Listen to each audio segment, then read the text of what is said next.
தெய்வத்தின் குரல் மூன்றாம் பாகம். ஆச்சார விஷயங்கள். தீட்டால் விளையும் தீமை.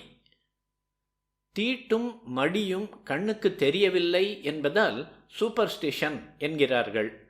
ஆனால் தீட்டு கலப்பதால் என்னென்ன உட்பாதங்கள் உண்டாகும் என்று சாஸ்திரத்தில் போட்டிருக்கிறதோ அதெல்லாம் கண்ணுக்கு தெரியும்படியாக இப்போது உண்டாகி வருவதை பார்க்கிறோம்.